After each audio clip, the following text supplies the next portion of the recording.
ഈ ക്രൈസ്തവ സഭകളുടെ അധ്യക്ഷന്മാർ പോലും മന്ത്രിക്കെതിരെ നേരിട്ട് പ്രസ്താവനകൾ ഇറക്കിയാണ്. അതിലൊരു അതൃപ്തി പ്രകടമാണ്. പക്ഷേ അത് മനസ്സിലാക്കുന്നുണ്ടോ ശരിക്കും? ബിഷപ്പ് വിമർശിക്കാനാണ് താങ്കൾ പോയത്. ഒരു രാഷ്ട്രീയ വിമർശനമാണ് ബിഷപ്പ് നടത്തിയത്. അതാണ് അങ്ങനെ ഞാനെന്താ പറഞ്ഞത്? ബിഷപ്പന്മാരിൽ നിന്നും പരുഷവാക്കുകൾ സമൂഹം പ്രതീക്ഷിക്കുന്നില്ല എന്നാണ്. മതമേലധ്യക്ഷന്മാരുടെ ഭാഗത്തു നിന്നും പരുഷവാക്കുകൾ നല്ല വാക്കുകൾ കൊണ്ട് തിരുത്തിക്കണമായിരുന്നു എന്നാണ് ഞാൻ പറഞ്ഞത്. തിരുത്തിക്കണം തന്നെ ഞാൻ പറഞ്ഞത്. അല്ല, മലയോര മേഖല ആൾക്കാർ മരിക്കുന്നു, കൃഷി നാശമുണ്ടാക്കുന്നു. എങ്ങനെ സാന്ത്വന ഭാഷയിൽ അവർക്കും സംസാരിക്കാൻ സാധിക്കും?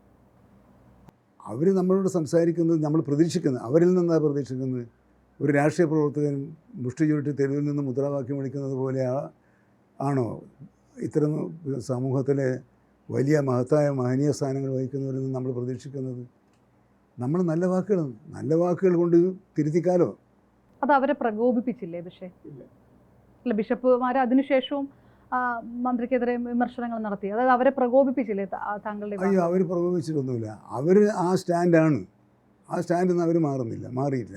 എന്തുകൊണ്ടെന്നാൽ അവിടെയാണ് മലയോര മേഖലയിൽ കർഷക സമൂഹത്തിൻ്റെ ഇടയിൽ സ്വാധീനം നേടാൻ വിവിധ രാഷ്ട്രീയ സംഘടനകളും സാമൂഹ്യ സംഘടനകളും NGOകളും പ്രവർത്തിക്കുന്നുണ്ട്. അവർ തമ്മിലുള്ള മത്സരം വളരെ വലുതാണ്.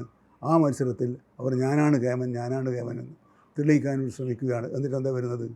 വയനാട് അങ്ങോട്ട് പോകാൻ വയ്യ, ഇടുക്കി അങ്ങോട്ട് പോകാൻ വയ്യ.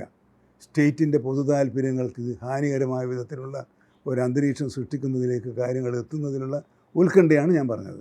ഇപ്പോൾ ഈ വന്യജീവി സംഘർഷവുമായിട്ട് ബന്ധപ്പെട്ടുള്ള കണക്ക് കുറയുന്ന കണക്കാണ് എന്ന് മന്ത്രി പറയുന്നു. പിന്നെ ഈ നടക്കുന്ന പ്രതിഷേധവും ഹർത്താലും ഒക്കെ ഇത്തരം ഒരു കോമ്പറ്റീഷൻ്റെ ഭാഗമായിട്ടുണ്ടാകുന്നതാണ് എന്നാണോ? ഒരു നല്ല ഏറിയ പങ്കും അങ്ങനെയാണ്.